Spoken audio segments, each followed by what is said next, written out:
जय हिंद दोस्तों, welcome to Shaurya classes. आज का हमारा टॉपिक है BA program third year fifth semester का। सब्जेक्ट है पॉलिटिकल साइंस और विषय है पब्लिक एडमिनिस्ट्रेशन। जी हाँ, जैसे कि देखा गया है कि बार बार ये क्वेश्चन एग्जाम में आया है। क्वेश्चन का नाम है थॉमस डाइक के अनुसार नीति निर्माण के मॉडल। इस क्लास में हम थॉमस डाइक के अनुसार जो उन्होंने नीति निर्माण के जो मॉडल की व्याख्या की है उसके बारे में चर्चा करेंगे। इससे पहले चैनल पे 3-4 वीडियो ऐसी आ चुकी हैं जो कि पॉलिटिकल साइंस पब्लिक एडमिनिस्ट्रेशन की है। अगर अभी तक आपने वो नहीं देखी है तो आप वो देख सकते हैं। ये काफ़ी इंपॉर्टेंट क्वेश्चन है और अक्सर ये एग्जाम में बार बार आया है। सबसे पहले हमें यहाँ बात करनी है कि थॉमस डाइक के अनुसार नीति निर्माण मॉडल क्या है। थॉमस डाई ने 9 प्रकार के मॉडलों के बारे में चर्चा करी है। 9 प्रकार के वो मॉडल इस प्रकार हैं। उनका मानना है कि जब भी कोई नीति का निर्माण किया जाता है या फिर जब भी कोई लोक नीति का निर्माण किया जाता है वो इन्हीं 9 मॉडलों के अंतर्गत किया जाता है। तो यहाँ पे अब हम चर्चा करते हैं। उनका मानना है जो पहला जो मॉडल है वो है प्रक्रिया मॉडल। इस मॉडल के अंतर्गत जो नीति का निर्माण किया जाता है, अर्थात इस मॉडल में ये बताने की कोशिश की गई है कि जो सरकार नीति का निर्माण करती है या जो राजनीतिक गतिविधियां होती है उसका निर्माण किस प्रकार से किया जाता है। जैसे सरकार ने कोई एक संगठन का निर्माण किया है तो सबसे पहले सरकार क्या करेगी। सबसे पहले सरकार के सामने अगर कोई समस्या आती है तो उस समस्या की पहचान करती है। उस समस्या की पहचान करने के बाद सरकार उसके ऊपर कार्रवाई करती है। कार्रवाई जब की जाती है तो सरकार के समक्ष कुछ क्वेश्चंस आते हैं कि अब इसका सॉल्यूशन कैसे किया जाए।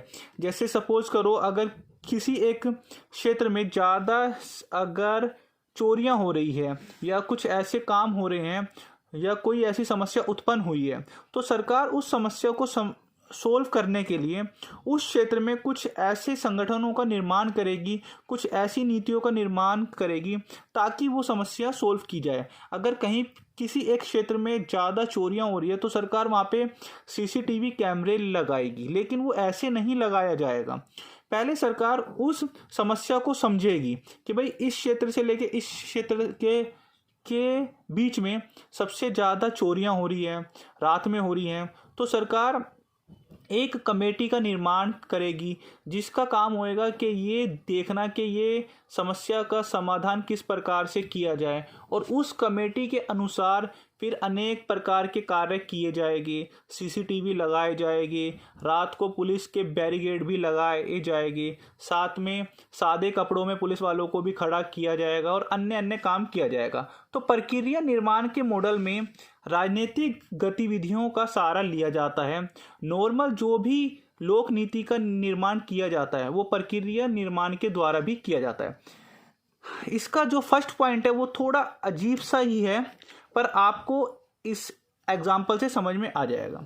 तो सरकार क्या करती है, समस्याओं की पहचान करती है, उनको सोल्व करने की कोशिश करती है। इसी के साथ साथ सरकार एक एजेंडा सेटिंग भी करती है। इसमें क्या है, उस समस्या को सोल्व करने के लिए प्रशासनिक अधिकारियों की नियुक्ति करती है। भाई जैसे पुलिस वालों की नियुक्ति कर दी कि एक थाने का एसएचओ हो गया या फिर इंस्पेक्टर हो गया, वो उसकी रोज उस क्षेत्र की निगरानी करेगा। इसके साथ साथ मीडिया आदि रिपोर्टों की सहायता से भी उस क्षेत्र पे कार्रवाई की जाएगी। इसी के साथ साथ है एक और यहाँ पे ये पॉइंट को बताने की कोशिश की गई है कि सरकार का जो प्रक्रिया मॉडल है इसमें नीति निर्माण किया जाता है राजनीतिक गतिविधियों का। जैसे समस्याओं का समाधान, सबसे पहले आप यहाँ पे लिखोगे प्रक्रिया मॉडल, इसके अंतर्गत नीति निर्माण किया जाता है राजनीतिक गतिविधियों का। उसके सब पॉइंटों में समस्याओं का समाधान किया जाता है, समस्याओं की पहचान की जाती है।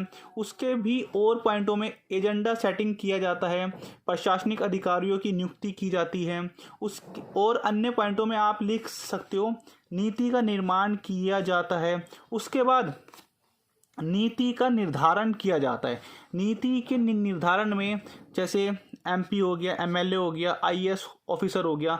सरकार अगर कोई भी कार्य करती है या कोई भी संगठन का निर्माण करती है, तो वो जो नीतियों का निर्धारण होता है, या तो वो संसद में होगा, या तो वो विधान मंडल या विधान परिषद में होगा। भाई कोई भी कानून का निर्माण किया जाएगा संवैधानिक रूप से, तो वो संसद के द्वारा ही किया जाएगा, या तो वो राज्य की विधानसभाओं के द्वारा किया जाएगा, या वो केंद्र में संसद के द्वारा किया जाएगा जहाँ पे MP होते हैं। और अगर वो राज्य की विधानसभाओं के द्वारा, तो वो MLA के द्वारा वो कानून पास होता है। और फिर वही उन जो निर्धारित किया गया है, तो वो IAS IPS जो की प्रशासनिक अधिकारी होती हैं, वो उनके द्वारा वो कार्यों को समापन किया जाता है। इसी के साथ साथ नीति का कार्य विनय, इसमें क्या है, इसमें ये बताने की कोशिश की गई है कि भाई उनके ऊपर अगर कोई संगठन का निर्माण किया गया है, जैसे यहाँ पे अगर हम बात करते हैं कि सरकार ने कोई एक संगठन बना दिया, जैसे बेटी बचाओ बेटी पढ़ाओ, ठीक है, तो उसमें एक कानून का निर्माण किया गया कि भाई अगर कोई भी अपनी बेटियों के खिलाफ या कोई भी अपनी बेटियों के साथ कुछ ऐसी हरकतें करता है, तो सरकार और कानून उनको सज़ा सुनाएगी।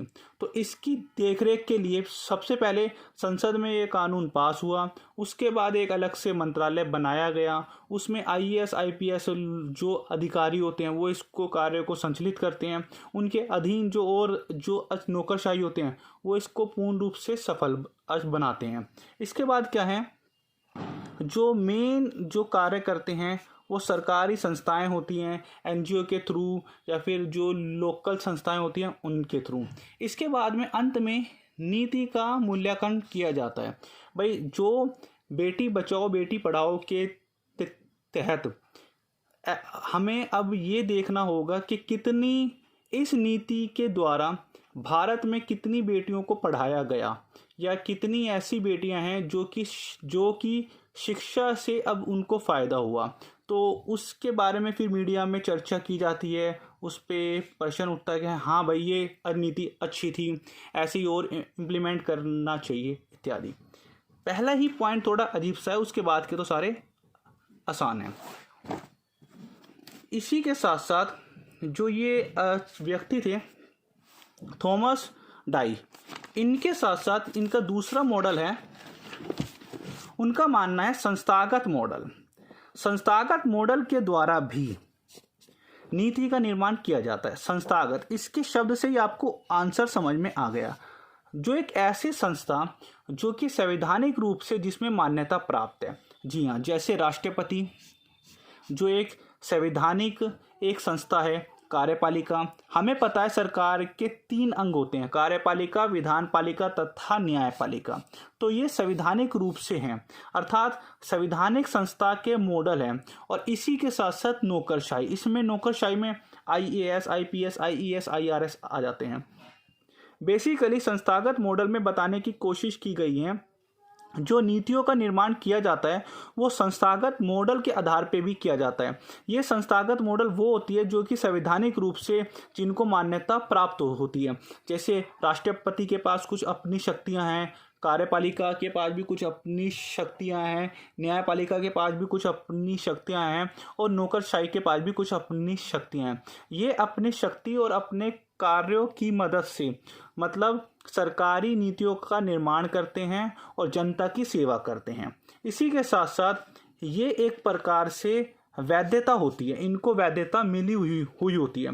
एग्जाम्पल की अगर हम बात करें, जैसे अगर कोई पुलिस ऑफिसर है या कोई IAS है, तो उनके पास संवैधानिक रूप से संविधान ने उनको पावर सौंपी हुई है कि वो ये कार्य कर सके। अगर कोई पुलिस वाला आपको रोकता है और आपसे कोई क्वेश्चन पूछता है, तो उनके पास ये पावर है कि वो आपसे क्वेश्चन पूछ सकते हैं। अगर आप सच्चे हो या फिर सच के साथ खड़े हो तो आपको घबराने की ज़रूरत नहीं होती। अगर आपने रेड लाइट को जंप करा है और सामने अगर ट्रैफिक पुलिस वाले खड़े हैं, तो ट्रैफिक पुलिस वालों के पास ये पावर है कि वो आपका चालान काट सकते हैं। तो इसी प्रकार से संस्थागत मॉडल में ये बताने की कोशिश की गई है कि जो भी सरकारी संस्थाएं हैं उनके पास वैधता है नीतियां बनाने की, प्रशासन को चलाने की। कभी कभी ये बल का भी प्रयोग करते हैं। जी हाँ, जैसे जैसे कुछ लोग अगर मान लो 100-500 लोग एक जगह इकट्ठे हो जाते हैं और वो किसी का शोषण करते हैं या फिर वो शोर शराबा करते हैं, हल्ला गुल्ला करते हैं या किसी के विरुद्ध कुछ कार्य करने की कोशिश करते हैं, तो सरकार वहाँ पे बल प्रयोग भी करती है। और ये बल प्रयोग उनको इजाज़त दी किसने? संविधान ने। उनके पास ये पावर होती है। इसके बाद थर्ड पॉइंट है तर्कसंगत मॉडल।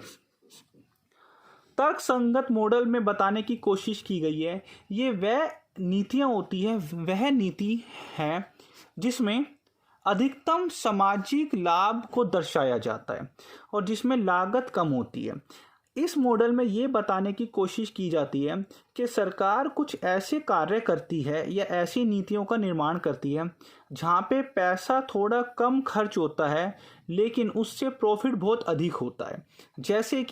जैसे सरकार ने कुछ स्लोगन छपवा दिए या बैनरों को लिखवा दिया कि जैसे बेटी बचाओ बेटी पढ़ाओ, जल ही जीवन है, पेड़ों को मत काटो, या अपने मोहल्ले को साफ सुथरा रखे करो। तो सरकार अगर ये अपील करती है तो इससे क्या होता है, सिर्फ सरकार को जो पैसा खर्च करना होता है वो सिर्फ विज्ञापनों पे खर्च करना होता है, पर इससे लोगों में जागरूकता आ जाती है। अगर लोग जागरूक हो जाएंगे तो सरकार को इनके ऊपर काम कम करना पड़ेगा। इसीलिए कहा जाता है कि तर्कसंगत मॉडल में ऐसी नीतियों का निर्माण किया जाता है जिसमें सरकार का खर्चा कम होता है परंतु सरकार को प्रॉफिट ज़्यादा होता है। और ये जो प्रॉफिट होता है ये सामाजिक प्रॉफिट होता है जिसमें समाज का हित प्रत्यक्ष रूप से जुड़ा हुआ होता है, जैसे अधिक से अधिक पेड़ों को लगाना इत्यादि।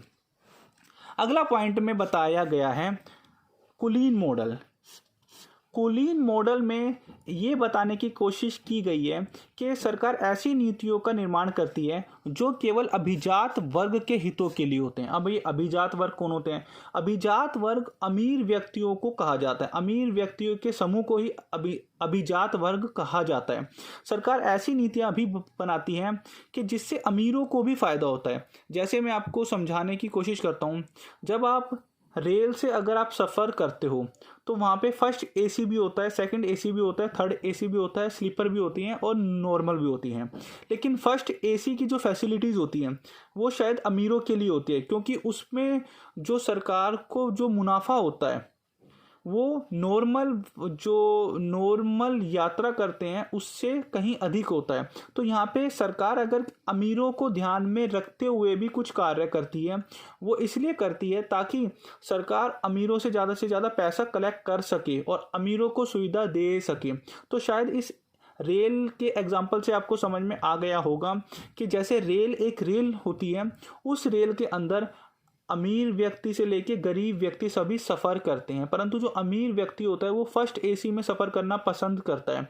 तो फर्स्ट एसी की जो फैसिलिटीज़ होती है, जो वहाँ के वॉशरूम होते हैं, जो वहाँ के टॉयलेट होते हैं, वो जनरल रेल के डब्बे के मुकाबले में काफ़ी अधिक अच्छे होते हैं, काफ़ी अधिक किफ़ायती होते हैं। तो शायद ये आपको समझ में आ गया है कि सरकार कुलीन मॉडल के अंतर्गत में क्या करती हैं, अमीरों के फ़ायदे के लिए अमीरों के फ़ायदे के लिए वो नीतियों का निर्माण करती है।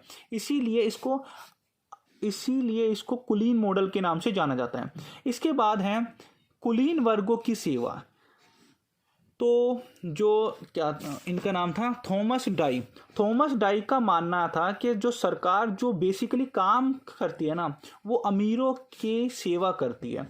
सरकार ज़्यादा से ज़्यादा ऐसी नीतियां बनाती है कि जिससे अमीरों को फ़ायदा होते हैं। आजकल की राजनीति में आपने सुना होगा कि बीजेपी सरकार है वो अमीरों के लिए फ़ायदे वाली नीतियों को कर रही है, एक्सेट्रा। ये एक अलग से टॉपिक हो जाएगा, तो हमें टॉपिक से भटकना नहीं है। जैसे रेल का मैंने आपको बताया फर्स्ट एसी और जो नॉर्मल होता है या फिर जो जनरल जो बोगी होती है इत्यादि। अगर आपको वीडियो पसंद आ रही है तो वीडियो को लाइक करना मत भूलिएगा, शेयर करना मत भूलिएगा, चैनल पे नया है तो चैनल को सब्सक्राइब मत भूलिएगा। अगला पॉइंट है, बस ख़त्म होने वाले, थोड़ा सा हो रहा है क्योंकि ये क्वेश्चन इंपॉर्टेंट है और आना ही आना है। 5वें पॉइंट में उन्होंने ये बताने की, थॉमस डाई ने ये बताने की कोशिश की है कि अभिवृद्धिशील मॉडल, इसमें उन्होंने ये बताया है कुछ ऐसी नीतियों का निर्माण किया जाता है जिसके अंतर्गत तर्कसंगत निर्णय लेने पड़ते हैं। तर्कसंगत निर्णय का अर्थ है कि ऐसे निर्णय लेने पड़ते हैं कि पहले समस्याओं को समझने की कोशिश की जाती है। अगर आप इसमें बताने की कोशिश की गई है कि अगर सरकार किसी नए मॉडल पे कार्य करने की सोच रही है, जैसे सपोज करो कि आपके मोहल्ले में अभी मेट्रो की सुविधा नहीं है, तो सरकार का मानना है कि भाई आपके क्षेत्र से मेट्रो को निकालने की कोशिश की जानी है, तो सरकार पहले ये देखेगी कि भाई उस क्षेत्र में मेट्रो के बनाने के बीच में कौन कौन सी बाधाएं आएगी। पहले उन बाधाओं की पहचान की जाएगी, उसके बाद जहाँ जहाँ पे जो प्रॉब्लम्स हैं उनको सोल्व करने की कोशिश की जाएगी, और उसके बाद एक नियोजन या एक निर्माण किया जाएगा, खाका तैयार किया जाएगा, उसके बाद अन्य कार्य करने की कोशिश की जाएगी। तो अभिवृद्धिशील मॉडल में ये बताने की कोशिश की गई है, सरकार किसी भी कार्य को करने के समय जब सरकार को समस्या या फिर बाधाएं आती हैं, तो उन बाधाओं को सोच के समझ के और अपने तर्क के आधार पे उनको सोल्व करने की कोशिश करती है। अगला मॉडल है समूह मॉडल।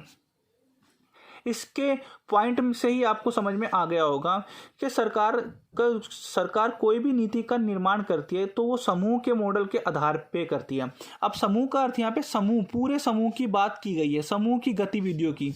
जैसे सरकार ने अगर मेट्रो रेल बनाई है तो मेट्रो रेल सिर्फ एक व्यक्ति के लिए नहीं है, एक जाति के लिए नहीं है, ये समाज के सभी वर्गों के लिए। अगर सरकार ने विद्यालय बनाए हैं, पार्क बनाए हैं, हॉस्पिटल बनाए हैं, तो सभी समूहों के लिए। इसी के साथ साथ विभिन्न समूहों के विभिन्न लोक नीतियाँ, सरकार इस नीति के अनुसार सरकार जो भी नीति बनाती है वो विभिन्न जो समूह होते हैं उनके लिए विभिन्न लोक नीतियों का निर्माण किया जाता है। इसमें एक पॉइंट ऐसा भी है, कुछ ऐसे समूह भी होते हैं जो सरकार को प्रभावित करते हैं।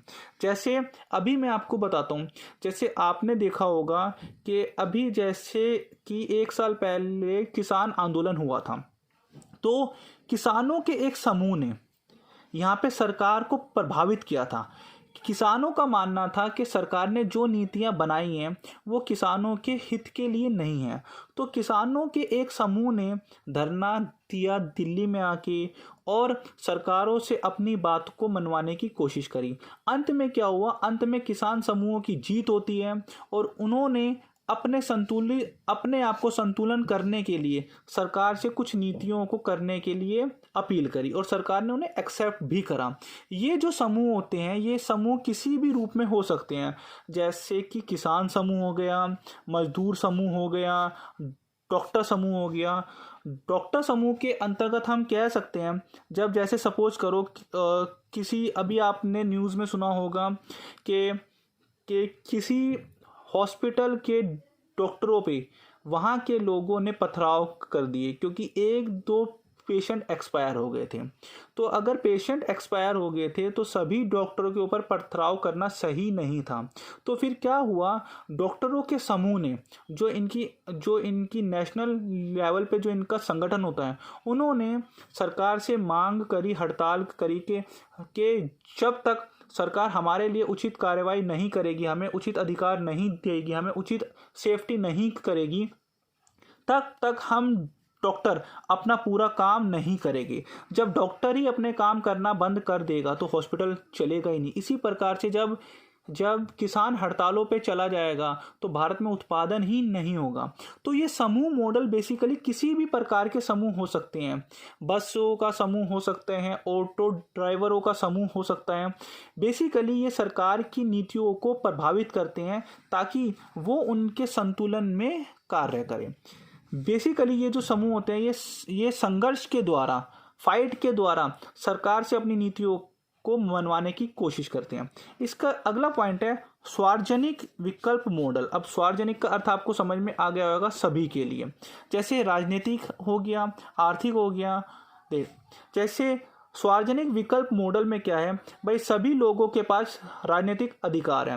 भाई अगर 4 व्यक्ति वोटिंग के लिए खड़े होते हैं कि भाई एक इसको देना है, इसको देना है, इसको आम आदमी को देना है, बीजेपी को देना है, कांग्रेस को देना है, या किसी चौथे राजनीतिक दल को, ये सभी व्यक्तियों के पास मतदान का अधिकार होता है। उनके पास विकल्प होता है कि वो किसी भी व्यक्ति को स्वतंत्रता, उनको पूरी स्वतंत्रता है कि वो अपना राजनीतिक अधिकार किसी के भी द्वारा मतलब वो पूरा कर सकते हैं, अपना वोट वो किसी को भी दे सकते हैं।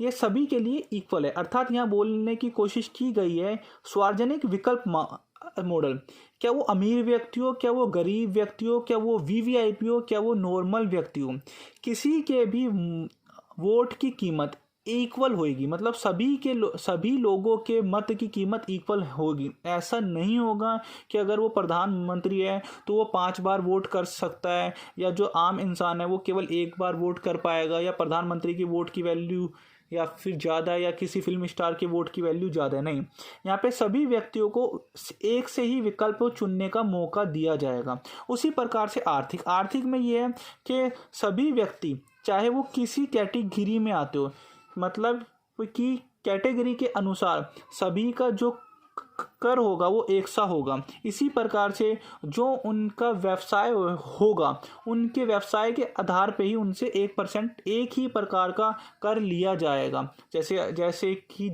जीएसटी है 5% है, 18% है, 28% है इत्यादि। तो इसमें आपको ज़्यादा गहराई में जाने की ज़रूरत नहीं है। सिर्फ ये उतारिए, राजनीतिक नीतियों का निर्माण किया जाता है, आर्थिक नीतियों का निर्माण किया जाता है। जैसे कि मतदाता के पास बहुत सारे विकल्प होते हैं। आर्थिक नीति के निर्माण के समय करदाता के रूप में भी कार्य किए जाते हैं। इसके साथ साथ है लोगों के स्वार्थ को बढ़ाने का भी कार्य किया जाता है। सरकार इस प्रकार की नीतियां बनाती है कि जो लोगों के स्वार्थ को बढ़ाने की कोशिश करती है। अगला पॉइंट है व्यवस्था मॉडल। इस मॉडल में ये बताने की कोशिश की गई है कि सरकार किस प्रकार से व्यवस्था का कार्य करेगी। जैसे समाज में कानून का पालन किस प्रकार से करना है और कराना है। कानून पालन करने के लिए पुलिस की व्यवस्था की जाएगी। पुलिस होने के लिए समय समय पे पुलिस में भर्तियां की जाएगी। पुलिस को अधिकार दिया जाएगा। इसके साथ साथ के वोट डालने की व्यवस्था, जब भाई अभी जैसे दिल्ली में एमसीडी के चुनाव हुए हैं तो ये एक सिस्टमेटिक तरीके से हुए हैं। भाई जहाँ पे वोट डाला जाता है उससे 100 मीटर 200 मीटर पहले किसी भी वाहन को अंदर जाने की इजाज़त नहीं होती। और एक व्यवस्था के अनुसार, एक योजना के अनुसार कोई भी कार्य, कोई भी नीति का निर्माण किया जाएगा। ऐसा नहीं है कि कुछ भी सरकार ने बोला और वो उसी टाइम हो जाएगा। नहीं, उसके ऊपर योजना बना के कार्य किया जाएगा। जैसे कि कर का भुगतान। अगर आपको ये वीडियो पसंद आ रही है तो वीडियो को लाइक कीजिए, चैनल पे नए हैं तो चैनल को सब्सक्राइब कीजिए। और यार आप कमेंट करते रहिए, क्योंकि आपके कमेंट से ही हमें मोटिवेशन मिलता है। और ये बस लास्ट पेज है और फिनिश होने वाला है बस। इसमें सबसे लास्ट और आखिरी है खेल सिद्धांत। उनके अनुसार, थॉमस डाई के अनुसार उनका मानना था भाई खेल सिद्धांत के द्वारा भी नीति निर्माण किया जाता है।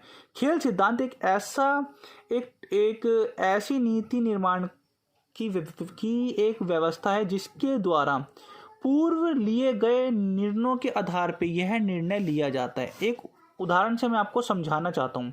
जैसे सपोज करते हैं अगर इंडिया का क्रिकेट मैच है और इंडिया के क्रिकेट मैच में अगर 6, 7वें नंबर पे या 8वें नंबर पे कोई बल्लेबाजी करने आता है और वो काफ़ी अच्छे रन बनाता है, या फिर या फिर जो ओपनिंग करने आता है, ओपनिंग करने कोई अब दो नए ओपनरों को उतारा जाता है और वो काफ़ी अच्छी ओपनिंग करते हैं, तो ये कोशिश की जाएगी कि अगले मैच में भी उन्हीं दोनों ओपनर को उतारा जाए, क्योंकि उन्होंने पहले अच्छा रिजल्ट दिया था। पूर्व लिए गए निर्णय, इससे पहले किसी और को उतारते थे, पर एक इस बार एक्सपेरिमेंट करके किन्हीं 2 को ओपन उतारा, उन्होंने काफ़ी अच्छा रिजल्ट मतलब किया, तो कोशिश वो करेंगे कि अगले मैच में भी उन्हीं को ही ओपन करें। तो यहाँ पे बोलने की कोशिश की गई है पूर्व लिए गए निर्णयों के आधार पे ये निर्णय लिया जाता है। जैसे खेल के मैदान में जब कोई खिलाड़ी खेलता है या जब कोई भी एक टीम खेलती है तो वो उस टीम की कंडीशन के अनुसार अपने नीतियों में परिवर्तन करती है। उसी प्रकार से सरकार भी समय के साथ साथ अपनी नीतियों में सरकार को परिवर्तन करना पड़ता है। जैसे अधिक प्रतिभा वाले व्यक्तियों को लाना, जैसे खेल में क्या होता है, जो भाई एजिड खिलाड़ी हो जाते हैं या फिर जिनका अभी मतलब जो अच्छे रन नहीं कर पाते या जो अच्छा नहीं खेलते, उनको थोड़ा सा रेस्ट दे दिया जाता है, और जो नए लड़के होते हैं जो प्रतिभा वाले होते हैं उनको मौका देने की कोशिश की जाती है। इसी को खेल सिद्धांत के नाम से जाना जाता है। या फिर कुछ ऐसी नीतियाँ जो अभी अच्छा नहीं कर पा रही, कुछ समय के लिए उस पर विराम कर दिया जाता है, उनके आधार पे कुछ अन्य नीतियों को लेके आने की कोशिश की जाती है।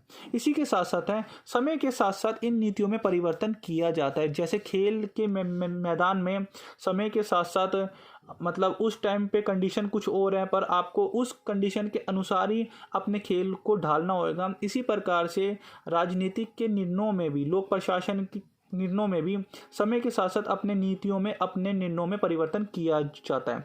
अंत में है लोक नीति की प्रशासनिक का महत्व। भाई लोक नीति का मुख्य महत्व या इसकी प्रासंगिकता क्या है, ये इंपॉर्टेंट है और आना है। प्रासंगिकता का अर्थ होता है इंपॉर्टेंस, आज के टाइम में उसकी क्या महत्व है, उसकी इंपॉर्टेंस क्या है। भाई सबसे पहले है राजनीतिक नीतियों का निर्माण करने में इंपॉर्टेंस है, आर्थिक नीतियों का निर्माण करने में इंपॉर्टेंस है, सामाजिक नीतियों का निर्माण करने में इंपॉर्टेंस है, धार्मिक नीतियों का निर्माण। धार्मिक वैसे पॉइंट नहीं आएगा, पर आप ये लिख सकते हो कि धार्मिक नीतियाँ जब सरकार बनाती है तो उसमें भी लोक प्रशासन का कार्य किया जाता है। इसी के साथ साथ जब लोक प्रशासन की आज इम्पोर्टेंस इसलिए है, हम इसलिए लोक प्रशासन को पढ़ते हैं या फिर लोक प्रशासन को जानना इतना ज़्यादा इम्पोर्टेंट इसलिए है क्योंकि इसमें नीति का निर्माण करना किस प्रकार से किया जाए, क्यों किया जाए और इसका क्या सॉल्यूशन होगा, उसका आउटकम क्या होगा, हमें इसमें जानने को मिलता है। इसमें हम समस्याओं को हल करने के बारे में भी विषय के बारे में पढ़ते हैं। जैसे जल, स्वास्थ्य और सुरक्षा से संबंधित जो भी मुद्दे होते हैं उसके बारे में हम पढ़ते हैं। राष्ट्रीय सुरक्षा किस प्रकार से की जाए, कौन कौन से तरीके अपनाए जाएं, उसके बारे में भी हम इसमें जानकारी हासिल करते हैं। बेरोजगारी को कैसे कम किया जाए उसके बारे में जो नीतियाँ बनाते हैं। गरीबी को कैसे कम किया जाए उसके बारे में नीतियाँ बनाते हैं। जनसंख्या पे किस प्रकार से कंट्रोल किया जाए उसके बारे में नीतियाँ बनाते हैं। शिक्षा में कैसे विकास किया जाए उसके बारे में नीतियाँ बनाते हैं। तो इसमें बेसिकली समाज के हर एक मुद्दे, हर एक टॉपिक को आप ले सकते हो। अगर आपको ये वीडियो समझ में आए तो वीडियो को लाइक कीजिए, चैनल पे नए हैं तो चैनल को सब्सक्राइब कीजिए और शेयर करना मत भूलिएगा। और एक पॉइंट हो रहा है यार, कमेंट करके बताइए आपको ये वीडियो कैसा लगा। मैंने कोशिश करी है कि आसान शब्दों में आप तक ये वीडियो लेके आऊँ, और आपने मुझे कमेंट करके नहीं बताया है कि जो अंडरस्टैंडिंग गांधी के ऊपर वीडियो बनाया था वो आपके एग्ज़ाम में जब वो आए तो क्या वो आपके एग्ज़ाम के लिए हेल्पफुल थी या फिर नहीं थी। तो ऐसे ही अपना प्यार बनाते चलिए। जय हिंद, जय भारत।